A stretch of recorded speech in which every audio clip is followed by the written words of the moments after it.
Hi everyone. Picture this. You're driving a car that's low on fuel. If you're my daughter, you do this all the time, it seems. But it's not just low on fuel. There's warning lights coming up on the dashboard.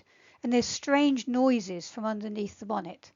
And the people in the back, well, they're tapping you on the shoulder saying, "Where are we going? What's happening here?" And you just keep on driving. You pass the fuel stations. You pass the garages. You just keep going on to somehow reach your destination. Crazy, eh? And that's how I view projects that are clearly struggling but just won't stop. They won't make those stops at the fuel stations. They won't make those stops at the garages. They won't listen to their stakeholders and find out their concerns. I'm Louise Worsley, joining you today at my very first PMO conference. When I'm not at the University of Cape Town teaching leadership and stakeholder engagement, I'm working in the field of portfolio management. And it was in 2008 when I first became interested in this question, which is how do we cull, how do we stop projects? That year, I was part of a consultancy group and an inquiry came in from one of our clients and then several of our clients. And their question was, how do we pull projects? How do we put the brakes on projects that seem to have a mind of their own? And I thought that was a lovely phrase. They've simply got a mind of their own. And this led me to write a white paper, and I presented at the Australian Institute of Project Management conference in 2008, 2009. And the response from the audience was clear. This was something that other people were having concerns about, that other portfolio groups were having problems with. We touched a nerve. So let's get down to it. How on earth do we stop these runaway trains of projects? Why were our clients interested in this topic? Well, for them, there seemed to be two clear problems. Firstly, there was this growing understanding that their aspiration to deliver, what they really wanted to deliver, was just not possible with the resources they had available to them. They were kind of facing a disconnect between what they hoped to achieve and what was humanly possible to achieve with their resources. And part of the problem, to give you some perspective here, is when we looked at their portfolios, a staggering 30 to 40% of the projects weren't new challenges. They were from previous years. They had started a year ago, or in about 5 to 10% of the projects, they'd started 2 or 3 years ago. So the other part of this problem is that their portfolio was essentially working against problems that were identified 1, 2 or 3 years ago. But in the meantime, new projects just kept piling up. And yet there was this massive chunk of resources which was still being devoted to issues that were identified years ago. And the second problem, strangely, it seems that green lighting, getting a new project going, feels exhilarating. It's exciting. It's like pressing the start button on an exciting new journey. But hitting the brakes, well, that turns out to be a little bit less exciting. And that's where things get tricky. Decision makers find it way tougher to pull the plug than to plug it in. So management decision making around stopping a project seems so much harder than approving a project to start. Now, for us animal lovers out there, I apologize for these pictures. And I suspect if you're like me, they create an emotional response. Killing these beautiful wolves, killing those tiny pigs, killing elephants, creates an emotional response in us. Well, it turns out stopping projects creates an emotional response in us too. It creates an emotional response in our teams because they're being asked to stop doing something they've dedicated their time to. It creates an emotional response in the stakeholders who are waiting for things to happen from the project. It creates an emotional response in the management who've committed themselves to these particular outcomes. For those of you listening from the UK, you may be aware of the political, social and academic reactions to the plan to stopping phase 2 of HS2, the high-speed rail link, linking Birmingham and eventually Manchester to central London.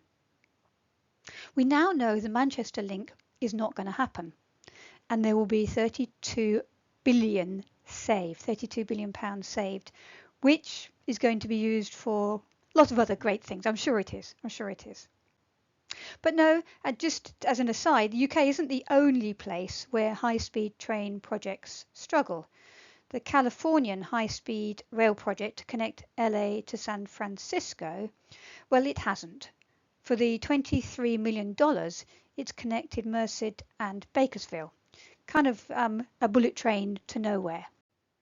So going back to our clients' portfolios, we looked at 3 large portfolios in particular that had undergone major cutbacks, and we wanted to see what was happening in those portfolios. And we discovered something quite surprising. Over 30% of the supposedly curtailed, stopped projects were still making waves. They were just out of the portfolio spotlight, not being reported on. On paper, they were marked complete, but in practice, well, resources were still being used and being allocated to those projects. Now, why is it so challenging to halt a project? I think we should think of stopping a project as trying to halt this mammoth oil tanker in mid-ocean. Once a project is past its initiation and out of dock, it's not merely cruising, it's accelerating. Slapping the brakes on without looking at the process, without some kind of control process, can cause unforeseen and wide-reaching consequences. So redirecting an oil tanker isn't simply about steering it another way. I've been told this by a friend who actually is in this industry area. Redirecting an oil tanker, there are so many things you have to sort out. There are protocols, port approvals, renegotiated loading contracts, whatever they are, maritime service notifications, and much, much more. The process is layered and it's intricate. That's similar in the world of projects and portfolios. Projects are often intricately linked in a portfolio. They share resources that impact similar business operations. They may deliver related outcomes where one project relies on another project. And the kind of intertwining of these factors doesn't just lead to delays, which ultimately it does if you stop one of the projects. It also places immense psychological pressure on the team, so they can't start to think, perhaps we should just finish this. Perhaps we could just do a little bit more, even when pressing pause or stopping might be the most strategic and the best thing to do. I suspect that the next comments we will see in the press about HS2 will be, why wasn't it halted sooner? I think, in fact, there's probably already some of that going on. And this comes back to what we've been talking about. The blunt truth is that stopping is incredibly challenging, especially when the wheels of commitment have been set in motion. And that is even more pronounced in major infrastructure projects and in political related projects and programs. Consider this comment from Senator Denton, who noted back in '84, to pull the plug on a project where $1.1 billion has already flowed seems like a grave misuse of taxpayers' money. And that's that weight of escalation of commitment. It's not just about that financial burden. It's like, how can we possibly do this? It's a psychological burden. It's the invisible anchor that holds projects in place, even when signs suggest a change of course. So this deep-rooted commitment shapes decisions about our project's termination. And even when a project is officially ended, the echoes of that commitment can still be heard. How? And you might see this in your own organizations. Well, senior leaders might suddenly say, we sure we want to stop this. Maybe we could do something else, or maybe we could stop something else. The pace of the wrapping up activities might drag on. They might take longer than you'd think they would have done. And some might just continue working on the project secretly, covertly.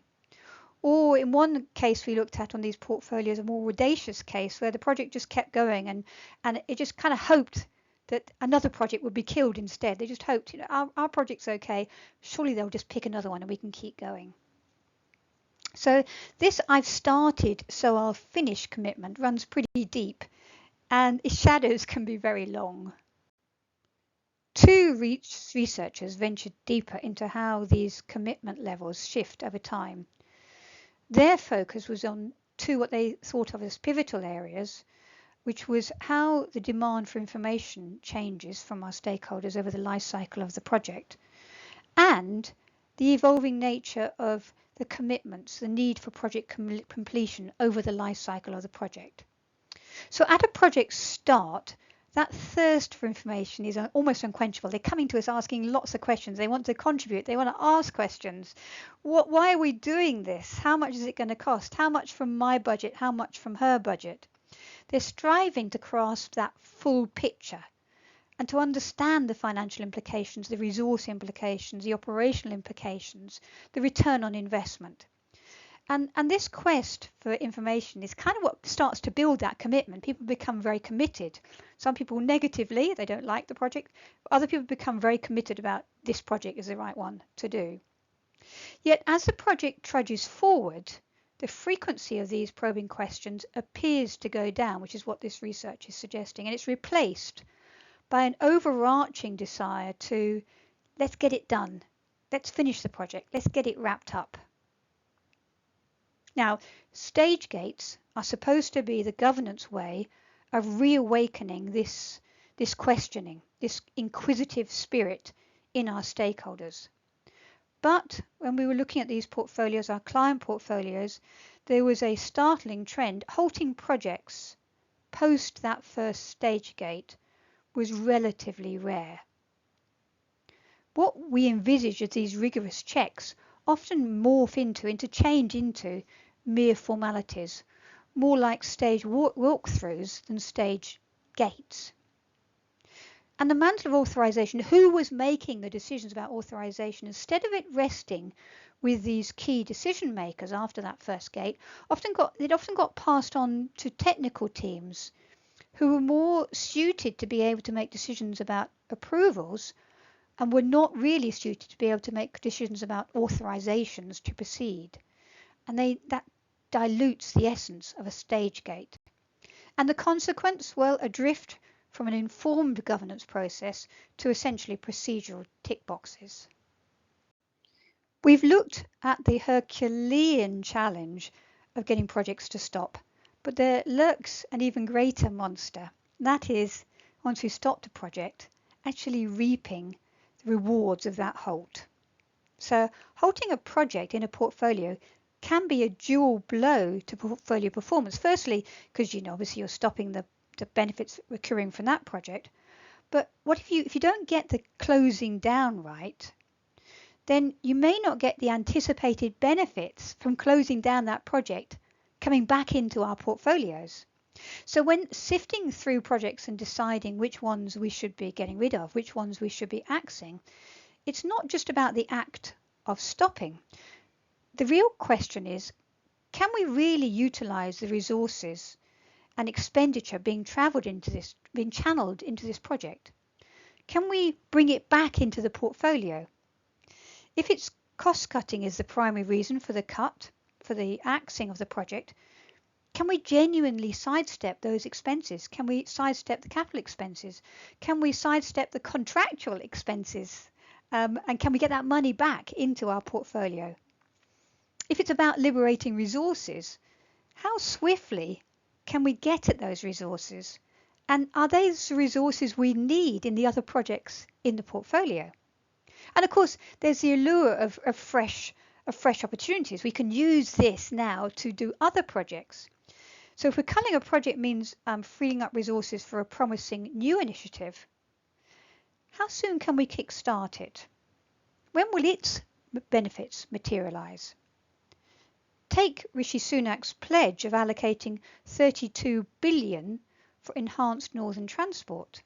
There's a number of questions there, but there's the big three, and the three are: when will this fund be accessible? How will it be employed? And when will its value become palpable? When will we be able to realise the benefits of these new projects? These aren't just political questions. These are fundamental portfolio management questions, fundamental portfolio management challenges. So going back to our client portfolios, and we looked at a number of the projects in them, and one that was quite surprising, it had actually been stopped during the execution stage, and yet it was still thought to be one of the successful projects conducted in that portfolio. A bit of a surprise, you might think. But when we look closer at how it had been closed, we could see why. Its success, first of all, the termination itself had been a structured process. There had been a review gate, and that review gate had prompted those inquisitive questions. The stakeholders were involved, and they came to a united agreement that it wasn't worth going any further with this project. And that triggered a well orchestrated project closure. The approach was meticulous. They went out of the way to make sure that they gleaned the benefits from the project up to that point. They ensured that everybody who'd been involved with the project was informed and knew what the workarounds might be and how it might impact upon them and what they were going to get from the closing of that project. Every one of the stakeholders was communicated with. So the essence of this is that even in stopping, there is a way to champion success on projects, even when we close them down. So normal project closure, and by that I mean the normal, we've been through initiate, plan, execute, and now we close in the normal process, typically takes between 3 and 10% of a project's total expenditure, which is not a lot. And in aside that, there isn't actually a huge amount written in the literature about project closure. It's a much smaller amount. In it, there's a lot of discussion about the importance of knowledge management, making sure we get those lessons learned back into the project and portfolio realm, and of course the pivotal transition to the operational environment. Yet often what is not talked about so much is the critical act of handing over the project outputs to their future custodians in a way that really reaps the desired outcomes. And also beyond those technical things around closure, there isn't as much about how do we deal with that emotional response from our stakeholders when we close down projects, and that emotional response from our team when we close down the project. Now, those last points become even more important, particularly important when a project faces an untimely end, when it's actually stopped in the middle. Because once the rumour gets out that this project is going to be stopped, then you start to see this kind of behaviour going on. People are going, oh no, let's get on to the next project. Oh no, I don't want to be associated with a failure. Let's go and find another project I can be involved with, which is going to be a success. That looming worry about failure and the desire to move on to something more valuable. And that can end up with an almost rushed exodus from the project, almost like a hasty afterthought. But termination shouldn't be like that, particularly when we're culling projects. It shouldn't be a swift closeout. When we looked at some examples of closeout and we looked at where it had worked and what had been done, let's start with initiation. If you stop in initiation 1 to 2% of the elapsed time approximately to close down, essentially to close down the business case and make sure the stakeholders are happy and know why it's occurred. But by the time you get to execution, what we were finding was that the number was much larger. It could take between 5 and 25% of the elapsed time when you are culling projects.